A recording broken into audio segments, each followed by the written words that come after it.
ఇది ఇక్కడ నుంచి ఇది ఇంజన్ పార్ట్. ఓకే. ఇది ఇక్కడ నుంచి ఇటు సైడ్ మొత్తం గేర్ సిస్టమ్. ఇది ఇక్కడ నుంచి కింద వరకు ఈ మొత్తం బ్యాక్ సైడ్ మొత్తం మీద గేర్ సిస్టమ్. ఇంజన్ వచ్చి మనకి గేర్ బాక్స్ని రొటేట్ చేస్తుంది. వర్కింగ్ రోటరీ అనేది మీకు కింద అవుతుంది. ఓకే. ఇంజన్లో మొత్తం ఇంజన్ ఆయిల్ అనేది ఇక్కడ నుంచి అయినా పోసుకోవచ్చు, లేదంటే అటు సైడ్ క్యాప్ నుంచి అయినా పోసుకోవచ్చు. ఇక్కడ క్యాప్ నుంచి ఇంజన్ ఆయిల్, ఇది ఇంజన్ ఈ క్యాప్ నుంచి. ఓకే. క్యాప్ ఓపెన్ చేసి మొత్తం అంటే ఇంజన్ ఆయిల్, గేర్ ఆయిల్ అంతే sir. Two types of oils. Engine oil వచ్చి మీరు ఏంటంటే జస్ట్ ఇంజన్ ఇట్లా స్ట్రైట్ మోడ్లో పెట్టి ఇక్కడ థ్రెడ్స్ ఉన్నాయి.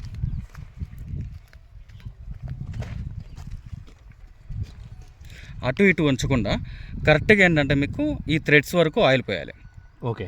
థ్రెడ్స్ వరకు పోయాలి, అంతకన్నా ఎక్కువ పోయకూడదు, తక్కువ పోయకూడదు. ఓకే. దీనికన్నా ఎక్కువ పోసారు అనుకోండి, అంటే వంపి పోస్తారు కదా, అప్పుడు ఎక్కువ పడుతుంది అనమాట. ఇప్పుడు చూడండి కరెక్ట్గా ఈ గేజ్ వరకు ఉండాలి. ఇది స్ట్రైట్ పెట్టుకోవాలి, స్ట్రైట్ పెట్టుకొని ఈ గేజ్ వరకు పెట్టుకోవాలి. ఓకే. ఇట్లా పోసే విధానం గేర్ ఆయిల్ మాత్రం 2 లీటర్స్ గేర్ ఆయిల్ పోస్తారు మీరు. ఓకే. 2 లీటర్స్. ఇది గేర్ బాక్స్ వచ్చి 3600 RPM ఉంటుంది, మీకు హెవీ ఉంటుంది. ఇది గేర్ ఆయిల్లో 2 లీటర్స్ పోసినప్పుడు మీకు అరౌండ్ 250 ml వరకు మీకు వేస్ట్ అనేది వస్తుంది. అది లోపల ఫ్లషింగ్ అనేది ఎక్కువ అయ్యి ఎక్సెస్ ఆయిల్ వచ్చి మీకు దీంట్లోంచి వచ్చేస్తుంది బయటికి. ఎక్కువ కొట్టినప్పుడు ఏంటంటే బయటకు వస్తుంది. ఇక్కడ నుంచి వస్తే ఆయిల్ వచ్చినప్పుడు కంగారు పడాల్సి ఉంటుంది. రన్నింగ్ చేసినప్పుడు బాయిల్ అయ్యి బయటికి ఫ్లష్ అవుతుంది అనమాట. ఎక్సెస్ ఆయిల్ ఇక్కడ నుంచి వస్తుంది. ఓకే. సో దీనికి ఇది కామన్ అండి, ఏం ప్రాబ్లం లేదు. అంటే ఇంజిన్ ఆయిల్ తీయాలంటే క్లీనింగ్ ఆయిల్ అవును, 3 months ఒకసారి. ఇప్పుడు దీనికి ఏంటంటే మీరు ఫస్ట్ 5 hours వరకు ఇంజన్ కూలింగ్ అయ్యేంత వరకు 5 hours వరకు ఇంజన్ ఆయిల్ చేంజ్ చేసేయాలి. అండ్ నెక్స్ట్ ఏంటంటే 10 hours చేంజ్ చేసుకుంటారు.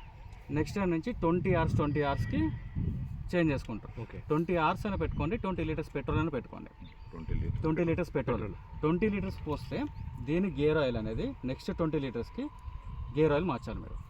అంటే ఫస్ట్ 20 లీటర్స్ అయిందండి, ఇంజిన్ ఆయిల్ మార్చుకుంటారు. నెక్స్ట్ 20 లీటర్స్కి గేర్ ఆయిల్ మార్చారు. 40 లీటర్స్కి ఎవ్రీ 40 లీటర్స్కి గేర్ ఆయిల్, ఎవ్రీ 20 లీటర్స్కి ఇంజిన్ ఆయిల్. ఇప్పుడు నెక్స్ట్ ఏంటంటే ఇప్పుడు మీకు ఫస్ట్ 3 సర్వీసెస్ అయ్యేంత వరకు గేర్ ఆయిల్ చేంజ్ చేయాల్సిన అవసరం లేదు. ఓకే. 3 సర్వీసెస్ అయిన తర్వాత గేర్ ఆయిల్ చేశారు. 3 సర్వీసెస్ అంటే ఇప్పుడు ఎన్ని litres? 5 litres, 10 litres, 20 litres. First 5, తర్వాత 10, తర్వాత 20, ఇంకా తర్వాత నుంచి 20 మీకు రీసైకిల్ అవుతుంటుంది. ఓకే.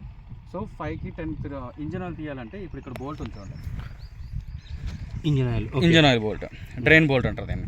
ఈ బోల్ట్ ఓపెన్ చేసేస్తే మీకు ఇంజన్ ఆయిల్ అంతా మొత్తం అంతా బయటకు వచ్చేస్తుంది. ఓకే. దీని ఏమన్నా మన దగ్గర పానర్స్ ఉంటాయి, ఇవి తీసేయచ్చు. ఓకే. ఇది తీయడానికి ఇది ఇంజన్ ఆయిల్ మాత్రమే. ఓకే. తర్వాత ఆయిల్ పోర్ చేసిన తర్వాత ఇది పెట్టేసుకుని ఆయిల్ పోర్ చేసుకుంటారు. ఇది కంప్లీట్ అయిపోతుంది. ఎక్కడి నుంచి బయటకు వచ్చేది? ఇందులో ఇంజన్ బయటకు వస్తుంది. ఇక్కడ ఫన్నల్ పెట్టుకోండి, పోస్తూ ఉండండి. అక్కడ ఒకరు చూస్తే అంటే అక్కడ గేజ్కి వచ్చింది అంటే కనుక ఇక్కడ ఆపేయచ్చు. అంటే వేరే మీరు పోస్తూ మీకు తీసి పెట్టడానికి ఇబ్బంది అవుతుందంటే రెండు ఓపెన్ చేయండి, పోసిన తర్వాత గేజ్కి వచ్చిన తర్వాత ఆపేయండి. తర్వాత ఇంజిన్ ఆయిల్ ఇక్కడ అయిపోతుంది. అండ్ ఇక్కడ వచ్చి మనము ఎయిర్ ఫిల్టర్,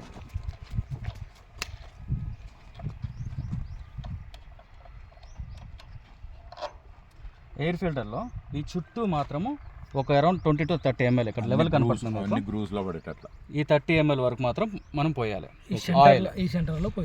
ఇది ఎప్పుడైతే ఏంటంటే 3 daysకి ఒకసారి మీరు మార్చుకోవాలి. అంటే వాడుతున్నప్పుడు 3 daysకి ఒకసారి ఆయిల్ పారబోసి మళ్ళీ ఫ్రెష్ ఆయిల్ పోయాలి. ఏం ఆయిల్ అది? Engine oil. ఓకే. ఇటు సైడ్ మొత్తం అంతా ఇంజిన్ ఆయిల్ అండి. ఓకే.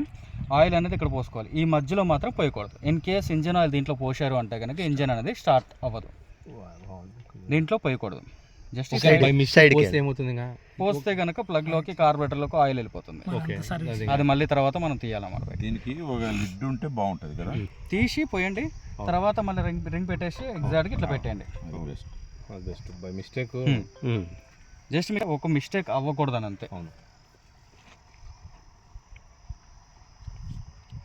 ఇంకోటి ఏంటంటే ఇప్పుడు అవసరం అయితే కనుక ఇక్కడ ఆయిల్ ఇప్పుడు రాసాం కదా, ఇట్లా ఆయిల్ అనేది రాసుకోండి. దీన్ని అప్పుడప్పుడు ఒక పెట్రోల్ కానీ లేకపోతే పెట్రోల్ తీసుకోండి. పెట్రోల్ తీసుకొని మొత్తం అంతా స్పంజ్ని మొత్తం అంతా క్లీన్ చేసి పెట్టండి. ఓకే. ఈ స్పంజ్ అట్లా డస్ట్ అంతా కూర్చుంటుంది, ఇది మొత్తం బ్లాక్ అయిపోతుంది అనమాట. ఇది మనం క్లీన్ చేయకపోతే ఏంటంటే ఇంజన్ అనేది తొందరగా మనకి వీక్ అయిపోతుంది, డస్ట్ అంతా లోపలికి రావడం. ఇది పెట్రోల్ 2.5 లీటర్స్ వరకు 3 లీటర్స్ పోయచ్చు, బట్ 2.5 వరకు సరిపోతుంది మాకు. ఇంజిన్ ఆయిల్ దాంట్లో కూడా engine oil varieties castor four stroke మీకు మామూలుగా మీకు బైక్కి 20-40 యూస్ చేస్తారు కదా, అదే ఆయిల్ పోస్తారు నేను. ఓకే. గేర్ ఆయిల్ మాత్రం 90 గ్రేడ్ ఆయిల్ యూస్ చేస్తారు. ఇవి వచ్చి చోక్. ఇప్పుడు మనకి చలికాలం ఉంది, చలికాలంలో ఉన్నప్పుడు ఇంజన్ స్టార్ట్ అవ్వదు. ఇంజన్ స్టార్ట్ అవ్వనప్పుడు ఏంటంటే ఈ చోక్ని మీరు ఇటు సైడ్ అంటారు, చోక్ ఆన్. ఇది రన్నింగ్ అయ్యేటప్పుడు మాత్రం మీకు రెండు ఇటు సైడే ఉండాలి. మన బైక్ ఇప్పుడు ఇది రన్ పెడతారు, స్టార్ట్ చేస్తారు. స్టార్ట్ అయిన వెంటనే మీరు దాన్ని ప్యాక్ చేసుకోవాలి. ఇన్ కేస్ మీకు రన్నింగ్లో ఇది ఇలాగ ఆన్లో ఉందనుకోండి, ఇంజిన్ హాల్ట్ అయిపోతుంది. అది సిగ్నల్. ఇది 20-40 ఇంజిన్ ఆయిల్ పోస్తారు. దీంట్లో 90 గ్రేడ్ ఆయిల్ యూస్ చేస్తారు. దీని గేర్ ఆయిల్ వచ్చి మనకి చేంజింగ్ ఎట్లా అంటే కింద స్క్రూ ఉంటుంది, ఇక్కడ ఉంది చూడండి, ఇక్కడ స్క్రూ కనపడుతుంది కదా, ఈ స్క్రూని మీరు ఓపెన్ చేసేస్తే మొత్తం అంతా ఆయిల్ బయటకు వచ్చేస్తుంది. ఆ స్క్రూని ఎలా ఇప్పుడు మనకు ఓపెన్ చేయాలంటే ఇన్నట్టు. Okay okay okay okay. Screw open చేస్తే కనుక నట్ ఓపెన్ చేసేస్తే మొత్తం అంతా ఆయిల్ అంతా డ్రైన్ అయిపోతుంది. మళ్ళీ దాన్ని టైట్ చేసుకొని యాజ్ యూజువల్గా మళ్ళీ పైనుంచి మీరు ఏంటంటే దీంట్లో 2 లీటర్స్ అనేది ఆయిల్ పోసుకుంటారు అంతే. ఓకే.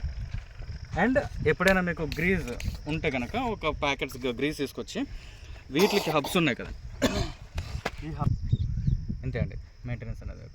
అండ్ ఇంకొకటి ఏంటంటే 3 months 4 months మనకు వర్క్ లేదనుకోండి, పెట్రోల్ అలా ఉంచేసి మీరు పక్కన పెట్టేసాను అనుకోండి, పెట్రోల్ తీయాలంటే ఎట్లా? ఇది పెట్రోల్ డ్రైన్ అయిపోతుంది మొత్తం అంతా. అదే పెట్రోల్ ఆఫ్ చేయాలంటే ఇక్కడ మీరు ఏంటంటే దీని తీయాలంటే కనుక ఇక్కడ నుంచి తీసేసి మనం